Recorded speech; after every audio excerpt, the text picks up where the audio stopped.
Hopefully you're in the right place. The Inland Empire Master Plan for Aging, Strength Through Partnership, and this one focuses on age and disability friendly behavioral health and social support. We've got about 12 of us, so I think I'm going to jump in um, to the presentation. And like I said, it is being recorded, so if people need to jump off early or want to rewatch this, you can visit our YouTube to look at a little bit more of this information.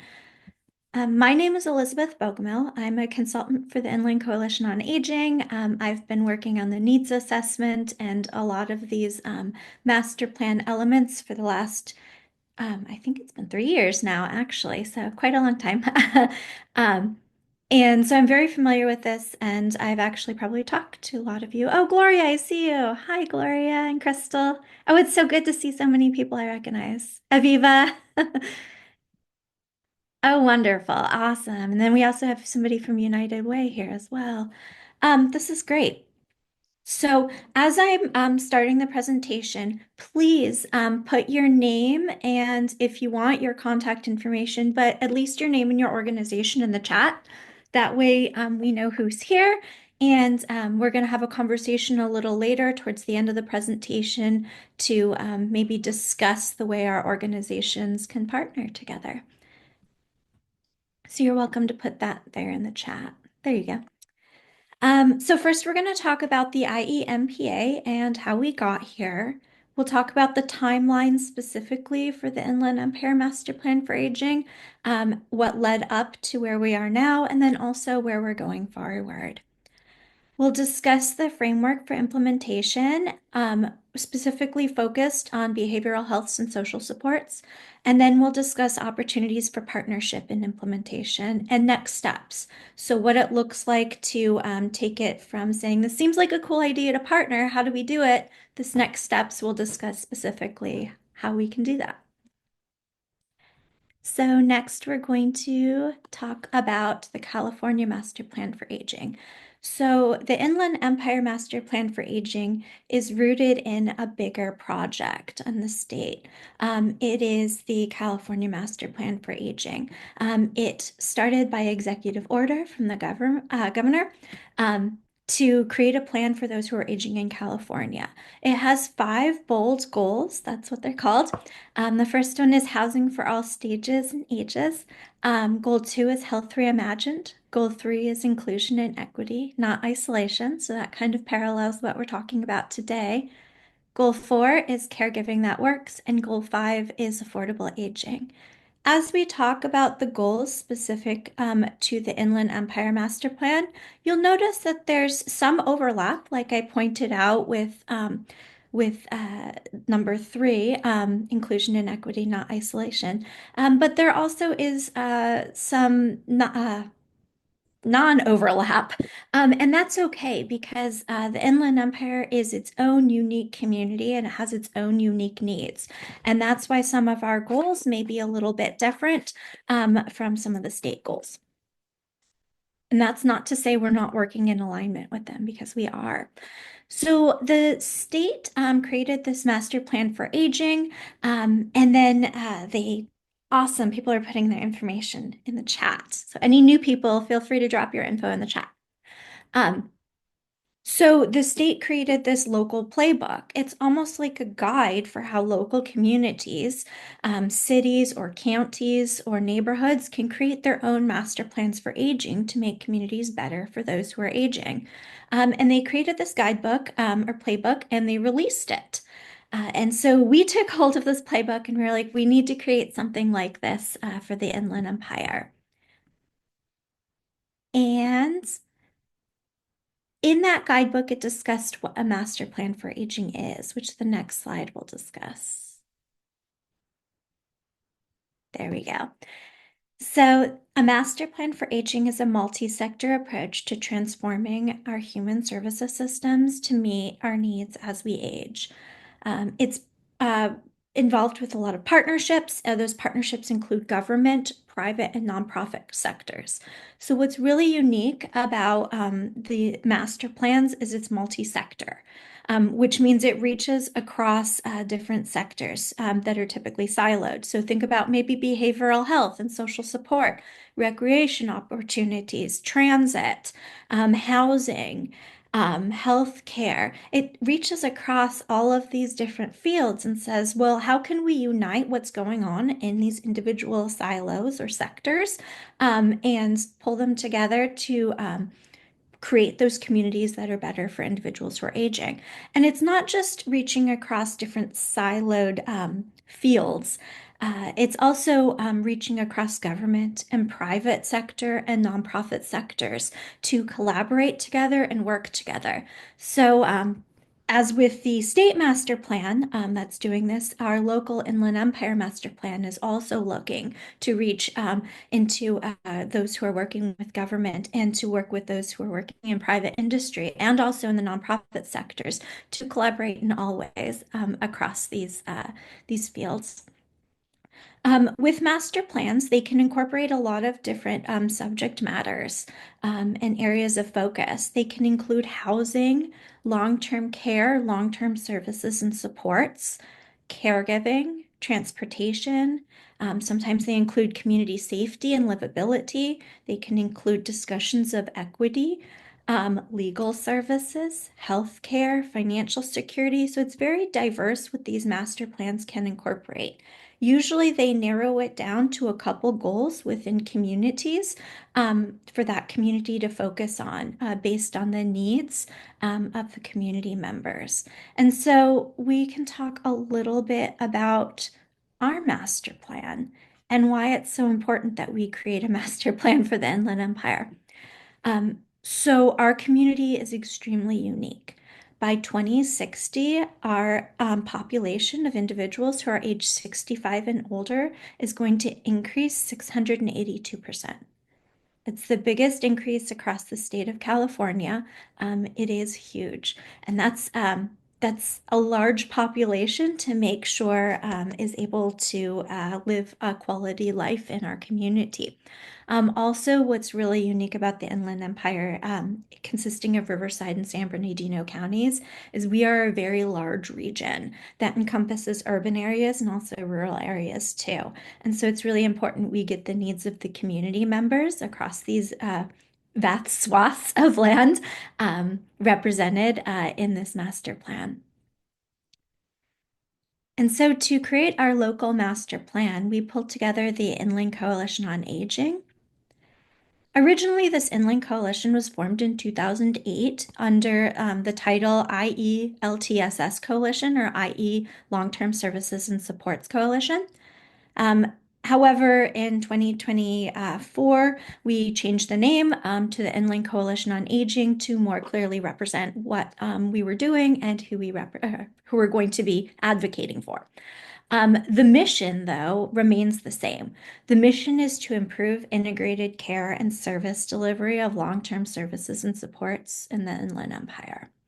And the vision, so what we envision the Inland Empire community to look like, is a community where older adults, adults with disabilities, and caregivers can truly age well, which is going to be really important because remember that huge population increase that we're going to be seeing of individuals 65 and older in the next 25, 30 years.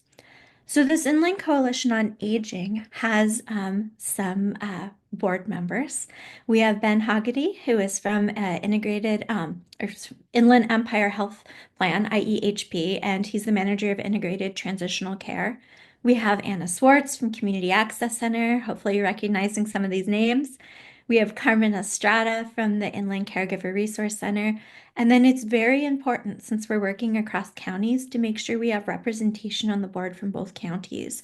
And currently we have a representative, Jamiko Bell, who is from San Bernardino, and Jewel Lee, who is from Riverside. And so that's one way to indicate that we truly are trying to work across counties and to collaborate together to make the community better for everyone. And so the next slide is going to give us a little bit more detail on how we got here. So remember, the large state master plan has been in creation for a little bit of time. In January 2022, when we decided that we wanted to create this regional master plan, we received funding from the SCAN Foundation to develop it. And it helped out with a lot of the initial needs assessments and figuring out what was needed within the community. And it was very exciting because as we're building on that needs assessment in May 2023, we received an even larger grant from the California Department of Aging to develop the actual implementation plan. And that's the elements that I'm going to be talking to you about today. So it's the actual like master plan, which is very exciting. So in September 2023, we released the recommendations report or the needs assessment. We had a big event there. Maybe some of y'all were there in September. It was at IE-HP headquarters, and we had the release of the needs assessment.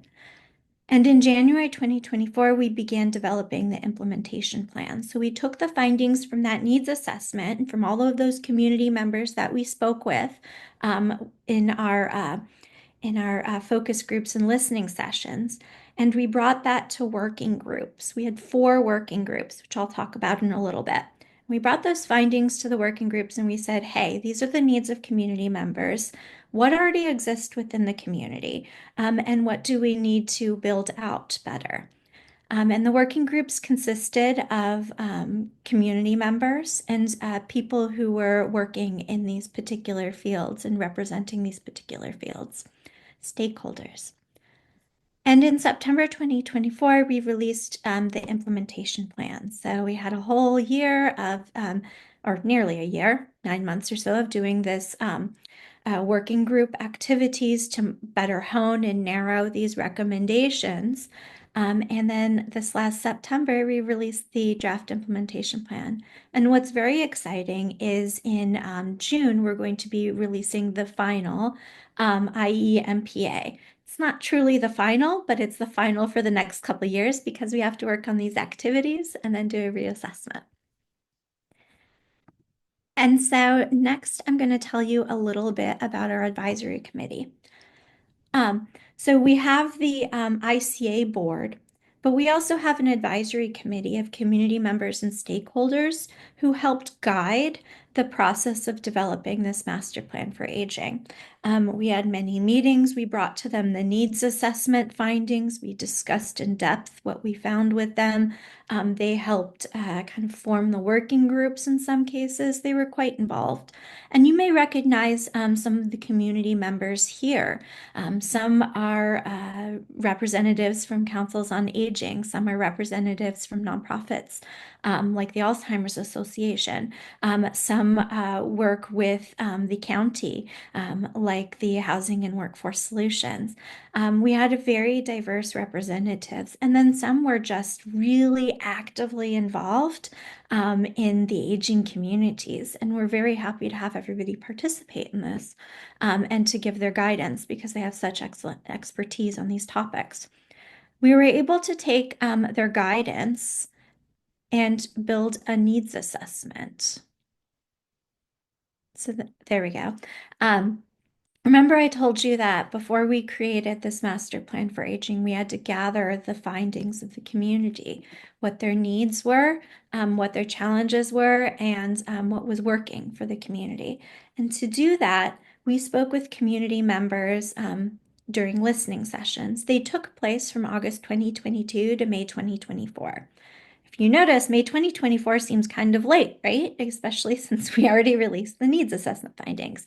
That's because we decided that it was really important to integrate another listening session, specifically focused on disabled individuals to better represent their voices. And so we were able to further integrate those voices and their needs into our findings to better support this master plan.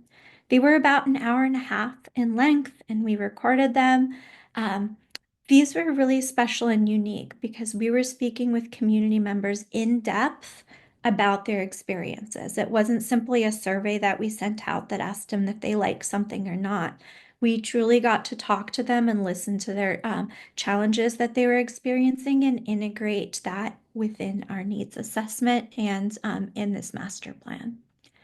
We were also very privileged to be able to procure some externally done surveys from the University of North Dakota School of Medicine and the National Resource Center on Native American Aging.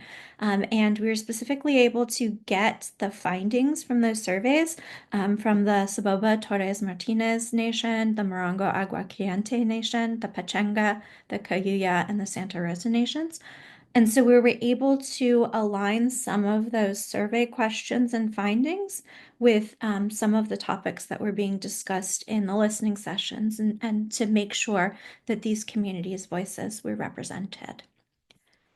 And so from those listening sessions, we were able to procure feedback from quite a few diverse groups of individuals.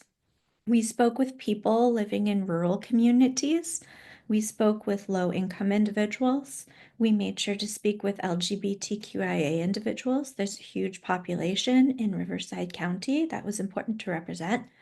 We spoke with caregivers in both English and Spanish. We had two separate focus groups for them or listening sessions. We spoke with African American individuals and those who are Hispanic or Latinx. We spoke with veterans and unhoused individuals. And remember that last listening session that I told you about? We made sure to integrate more fully the voices of adults who are disabled. And so all of these findings resulted in our needs assessment, the next page. And some key topics that we honed in on. So the key topics that we focused on for our needs assessment that also translated into our master plan for aging was transportation, housing, healthcare, behavioral health and social support, Alzheimer's and all other dementias, and caregiving. And so some findings, just to incorporate the voices of those that we spoke with, are if we stay in California, it won't be this area because it's too difficult with lack of transportation. This individual lived out in a rural community and they were on a fixed route bus system. So they were able to get to a couple different locations, but they weren't able to plan their medical visits around this. And they weren't able to wait out in the sun, in the heat, in order to wait for the bus to get groceries or the bus sometimes didn't go to the free food distribution centers that were near them.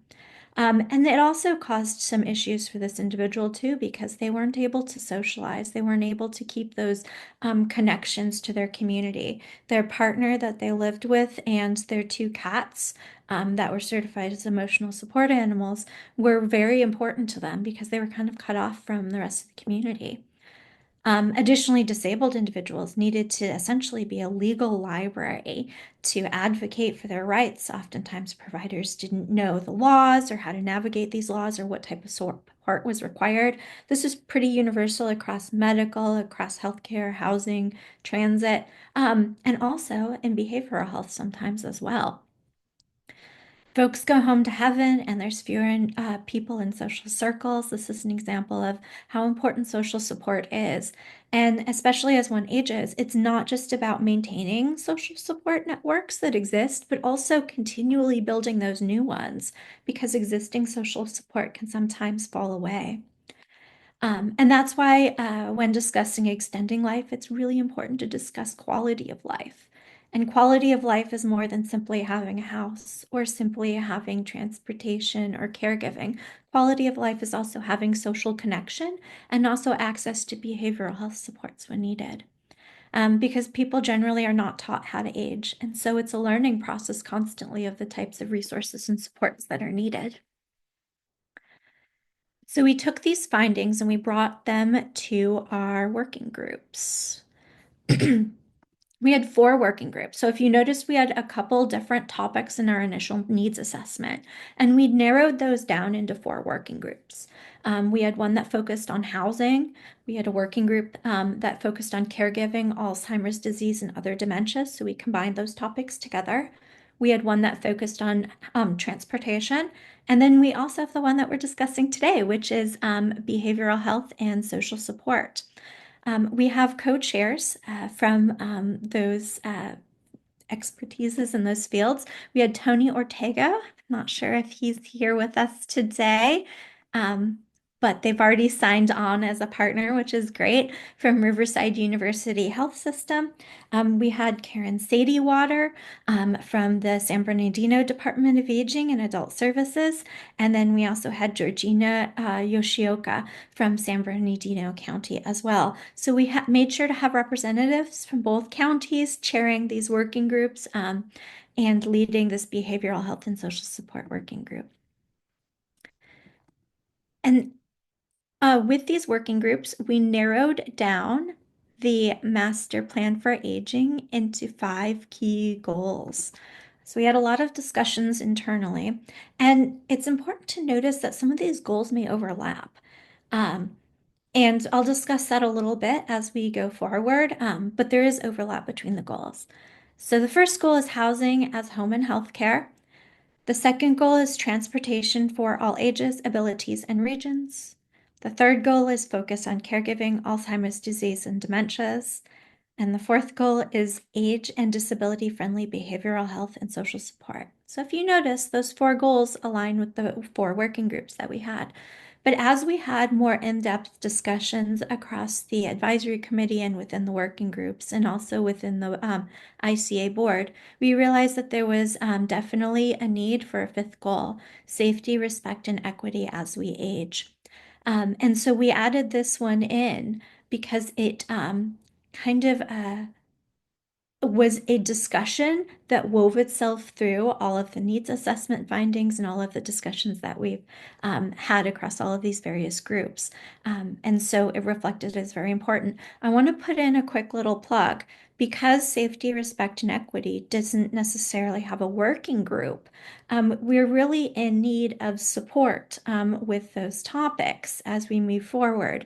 And so I want to invite everybody to our final partnership meeting, which is happening next Monday, where we're going to focus on this topic of safety, respect, and equity. And everybody, it doesn't matter your field, this is a really good opportunity for y'all to get involved and contribute to this specific 5th goal. And so I just wanted to put out that invite there. Please sign up and attend because I think it's really important that we all have our voices reflected in this activity as a partner. So we'll go on next to discuss kind of where we're at now with the master plan. So we discussed how we got here. In January 2025, which is in the more recent past, we released a draft of the MPA implementation plan for community comment. And over the course of the winter and currently in the spring 2025, we're building partnerships for implementation. I think I just checked our partnership form and we have quite a few people signed up, and it's really amazing to see the representation across both of the counties, but also across the public and the private sector and government representatives. It really is something special, I think. And so in June, after we are done building out this partnership and implementation plan, we're going to release the final MPA. We say final, but really it truly is a living document where we're going to have to come back every couple years and tweak things, pull out projects we've already done, and make other elements improved and better.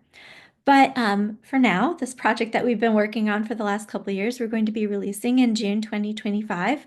Um, and I invite everybody to come. It's going to be on Zoom and go to inlandaging.org and sign up. That way, y'all can be there. And in 2025 to 2028, that's going to be this implementation process. I believe around August, we're going to start holding implementation group meetings based on the 5 goals. So we're going to come together and discuss ways that we can actually get this implementation to happen, or also to discuss existing programs that are already going on within our community that might parallel what needs to be done in the master plan. And so next I'm going to discuss more specifically what we're all here for, the age and disability friendly behavioral health and social support goal number 4. We have 4 strategies for this. I believe these are the most strategies that we have across any of the goals, because this is such an important goal and it encompasses so many different topics too. So the first strategy that we have is public awareness and education. The second strategy is intergenerational and social engagement. The third strategy is caregiver and provider capacity building. And the fourth is behavioral health service quality, access, and navigation. And so, with those said, I'm going to go into each strategy in a little bit more detail. So, for this first strategy, public awareness and education, it's going to focus on older adults, adults with disabilities, and caregivers, and making sure that they're aware of the resources available to them and how to access them. One of the key things that we found across working or finding out what is needed within the needs assessment, and then also through talking with working group members, is realizing that a lot of the things that community members need exist already, but they're simply not aware of how to access them. And so that's what Objective A focuses on, is how can we make it more clear on how to access these existing resources that are available. And then also the second objective, B, is for older adults and adults with disabilities from all communities to feel comfortable seeking behavioral health services. In our needs assessment, we found out that within certain communities, there can sometimes be stigma for seeking behavioral health services. And sometimes this is built into cultural aspects of it. Sometimes it's just built into how people are socialized. And so it's really important to make sure that these resources are, one, available in a culturally relevant way to community members, but also encouragement that they feel comfortable reaching out for these resources. With some irony, those that we spoke with within the veterans listening session felt incredibly comfortable talking about behavioral health and mental health in ways that a lot of participants in the other focus groups did not.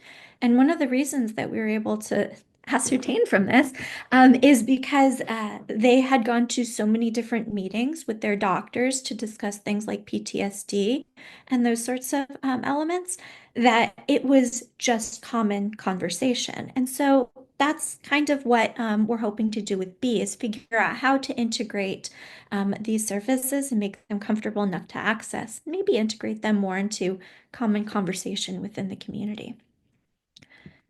And so next we have strategy 2 for intergenerational and social engagement. This is one of my personal favorites, just because I think the role of community centers and libraries and intergenerational meetup spaces and different organizations that create these types of activities. It's important to focus on the importance of those spaces. And that's what this strategy does. So with Objective A, build connections across generations as we age. How can we do that? We can have intergenerational activities, intergenerational sports.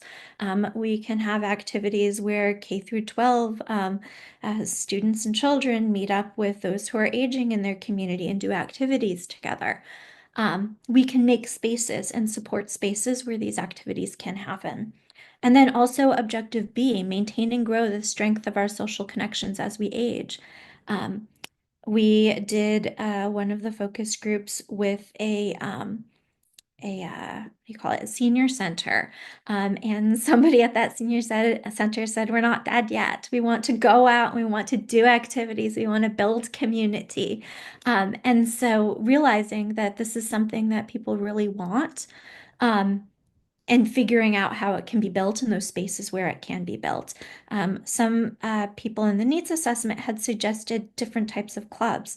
Somebody had specifically gotten involved in a voter outreach club because they wanted to create intergenerational connections and they couldn't find a space where they could do that. And so they specifically joined this type of club so that they could do that. So making sure those spaces exist. And there's many different ways that those spaces can look. And next we have strategy 3.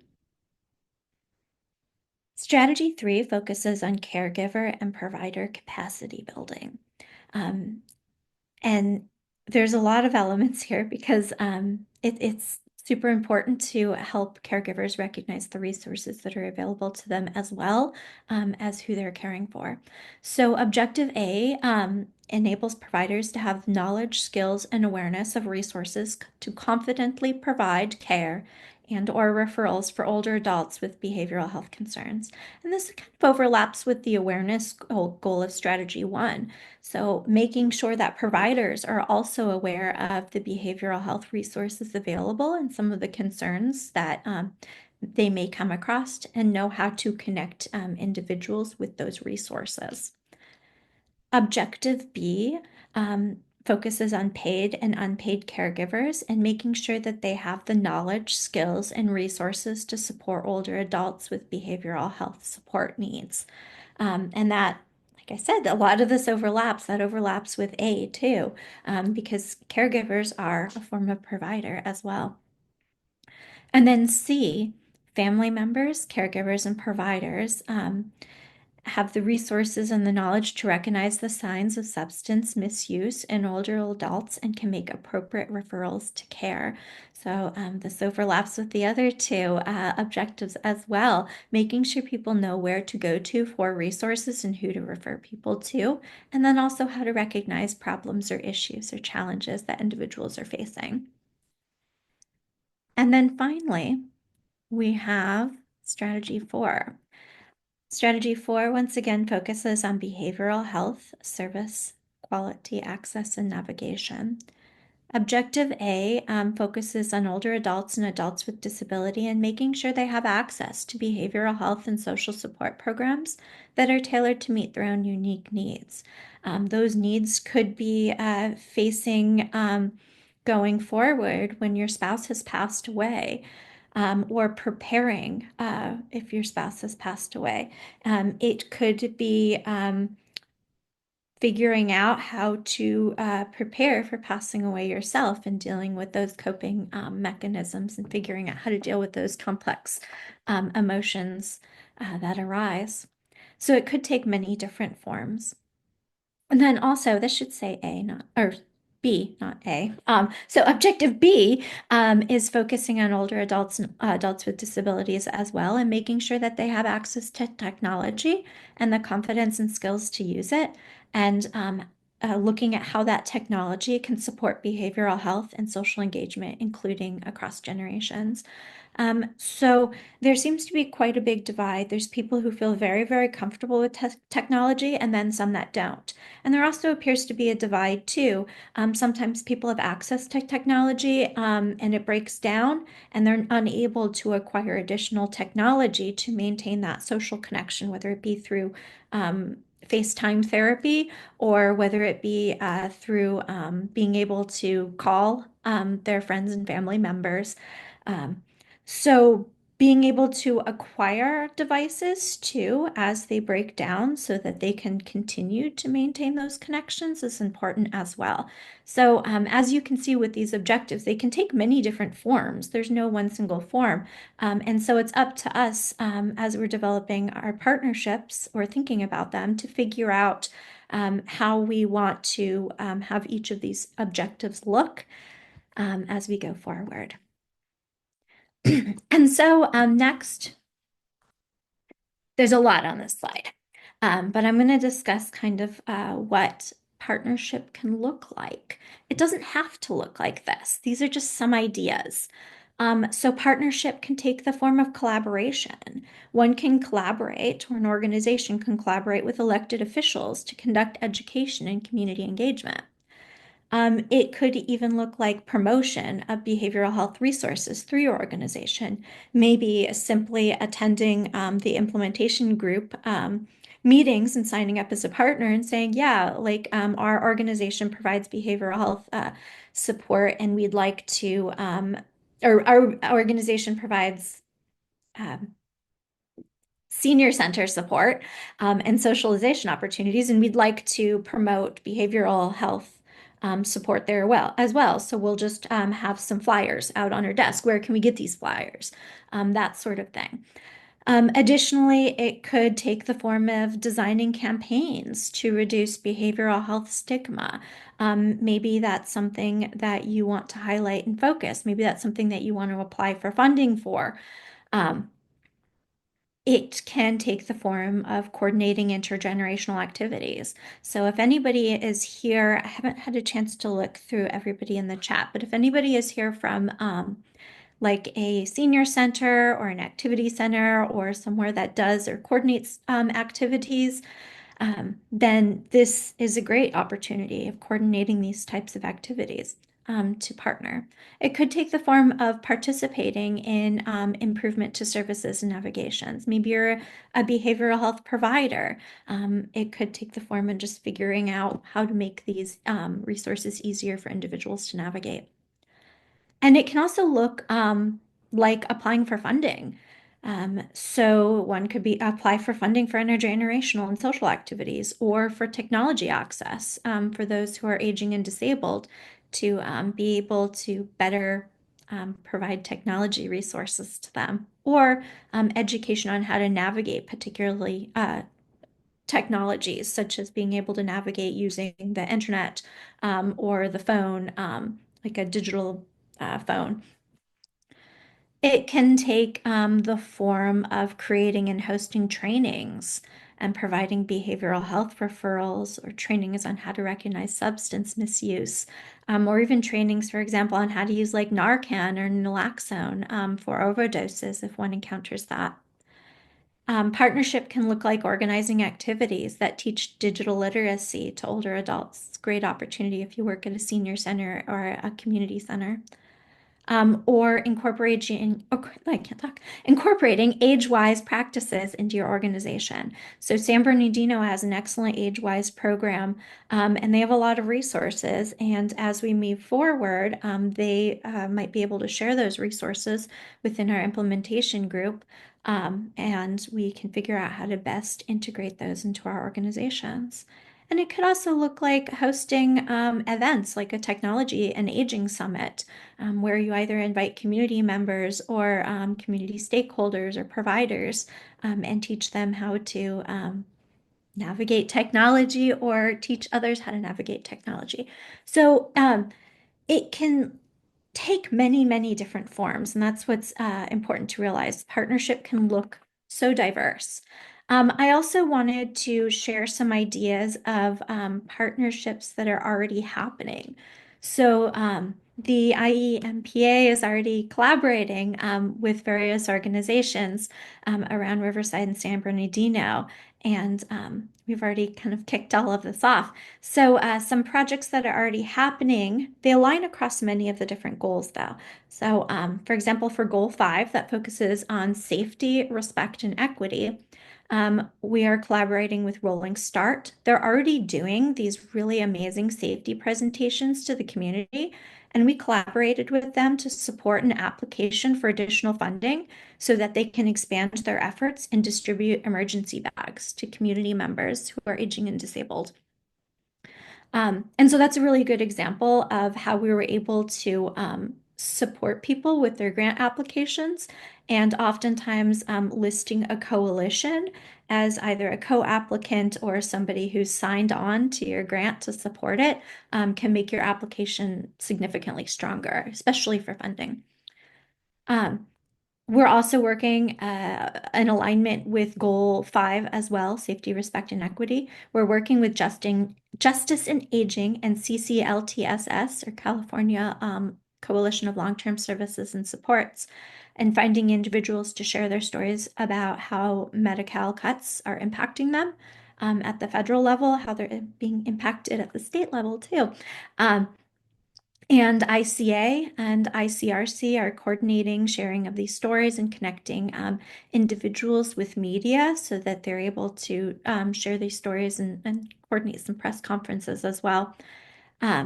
And ICA is also encouraging people to contact their representatives about Medi-Cal and the Older Americans Act and figuring out how to maintain that best we can with all of the cuts that are currently happening.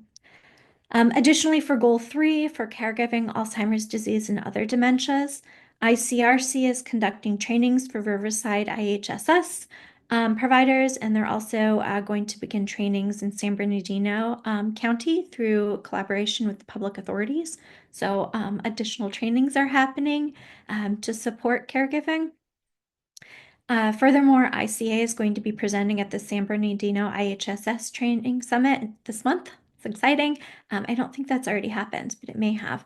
Um, and we're also working with the Alzheimer's Association to promote some of the resources that they've recently created.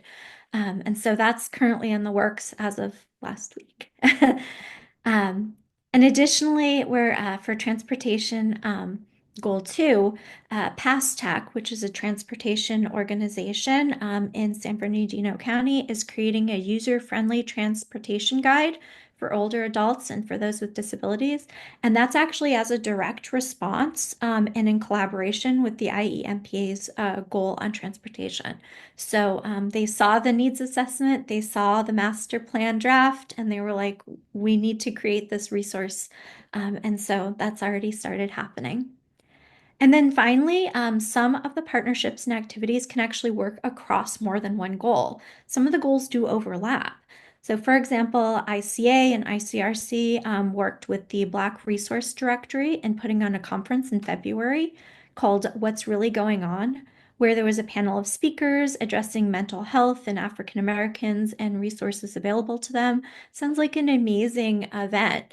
And if there's similar um, interest groups that may want these types of events, this is a really great opportunity that we can collaborate on.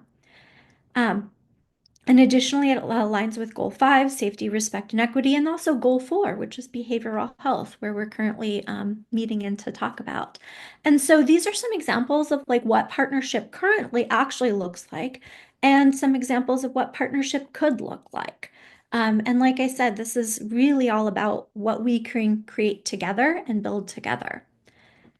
And so before we go on, in the chat, we have so many really amazing people here. We have people from Valley Restart Shelter. We have people from the Caregiver Resource Center. Hi, Gloria. We have people from Inland Housing Solutions and from RMC Charitable Foundations. We have more people from Riverside Behavioral Health and the Healthy Brain Initiative at Riverside County Public Health. We have people from Kaiser. Um, let's see, San Bernardino Public Health Department, Nutrition and Wellness. We have individuals from 211/United Way, because United Way coordinates 211 in this region. We have people from Eisenhower Health. This is really great. As we've talked about opportunities for collaboration in different ways that this can look, does anybody want to talk maybe about a program that they have that already exists that we may be able to loop into the master plan? Or maybe a program idea that they're thinking about pursuing that could overlap with some of the master plan initiatives for goal 4, behavioral health and social support. You can type it into the chat or you can raise your hands.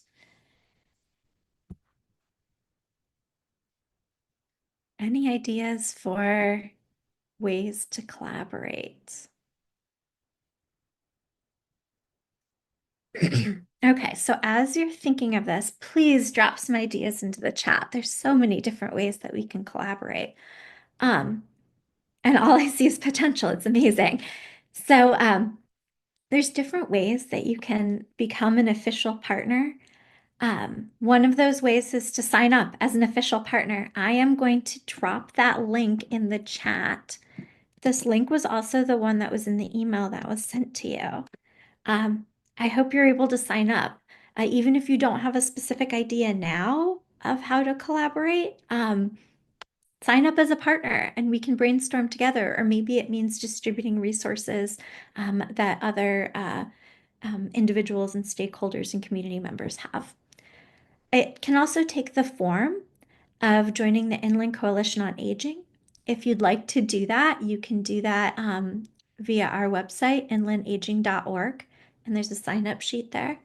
and you can attend our monthly meetings. It can take the form of committing to help with the IE master plan implementation. Best way to commit to help is by signing up as a partner because we're going to take that partnership list and we are going to reach out to y'all in August about probably and start getting these implementation groups going. It can take the form of connecting us to other potential partners. Maybe this isn't something that you think would be a good fit for your organization, but maybe you know of other organizations. Connect us to them. We'd love to present to them, direct them to this presentation, which is being recorded, and figure out how to connect with them. It could mean attending the IE-MPA launch, which is in June, towards the end of it. Or it could just mean connecting to us individually via our email address at info@inlandaging.org. If you have a specific project or grant idea that you want to collaborate on, maybe you has a timeline, you want to collaborate a little sooner, then August, reach out. And we're here to connect with you. There's some really good conversation going on in the chat, and there was somebody who had their hand raised. I wanted to call on them, but their hand went down. Do you want to raise your hand again? Do you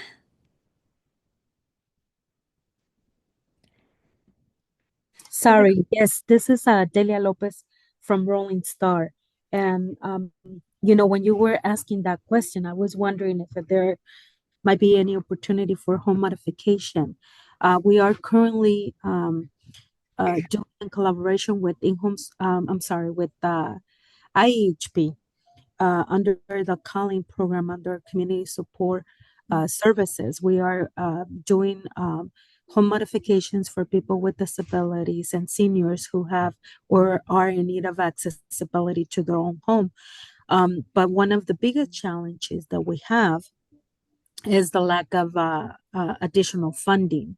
For the majority, we have about 200, a little bit more, about 200 home modifications that we've been able to complete.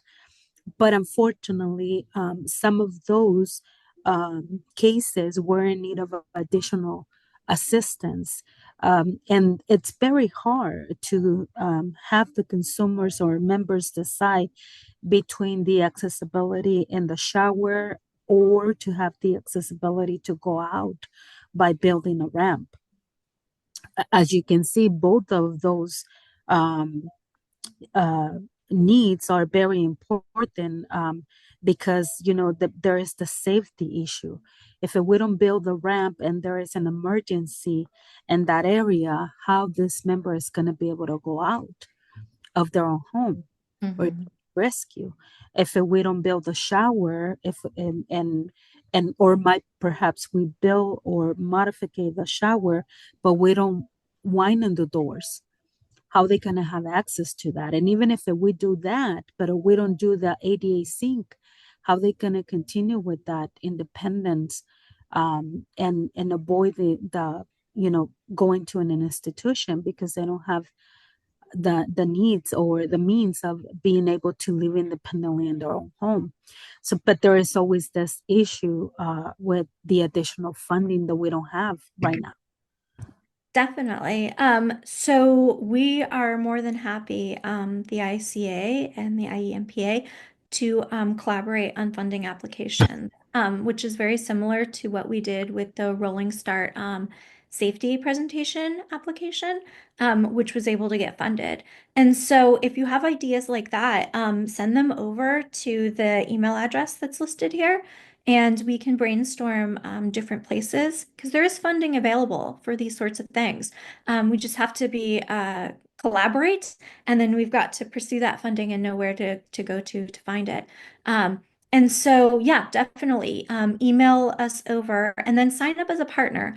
I want to encourage you definitely to sign up as a partner for housing because the home modifications is definitely an element that we spoke explicitly about in the housing partnership presentation. And so your projects that you're working on specifically parallel, very similar to some of the goals and the objectives in the housing element. So thank you so much. It's awesome. Um, Crystal, do you want to tell us a little bit about the intergenerational activities that your organization is working on? Sure.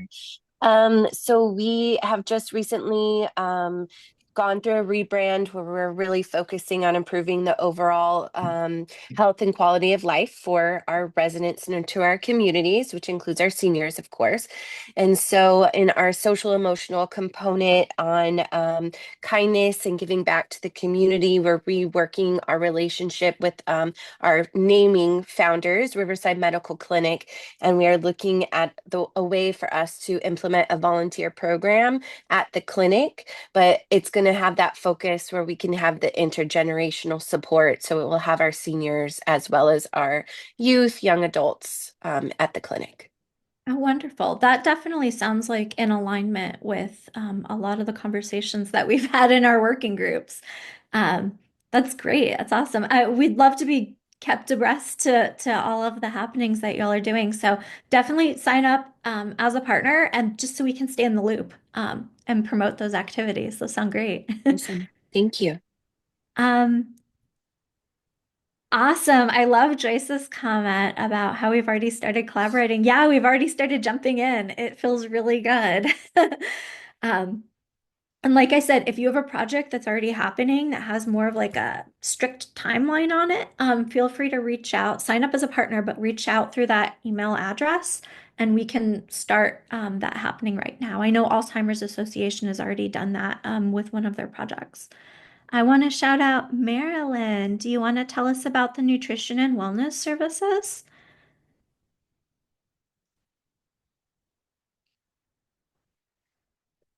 I'll read her comment. Our program, Nutrition and Wellness Service, is currently going to senior centers to host physical movement classes such as Tai Chi, Bingo Size, and Walk with Ease. The funding is from SBC and Dawes. That sounds amazing. Those are definitely like the types of programs that we're looking for to build social support and community networks. That's so cool. And Gloria, do you want to talk a little about your comment?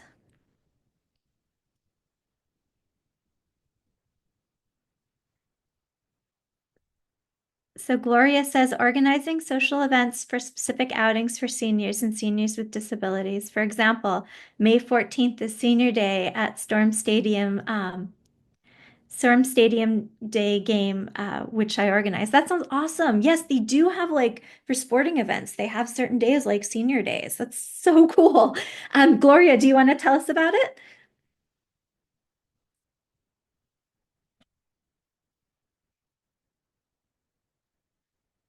Would you like to tell us about the senior day that you helped organize?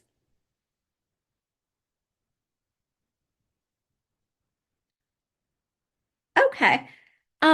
So these are all really amazing examples and stuff that's already going on. I want to encourage y'all to focus on programs that you already have going on. I think that's so important because, like we said, a lot of these already exist, and we're looking to build awareness through the master plan of these existing programs and also support new ones that maybe need to be supported through funding applications or just through collaboration. So, that is the end of the presentation. I want to thank you all for being here.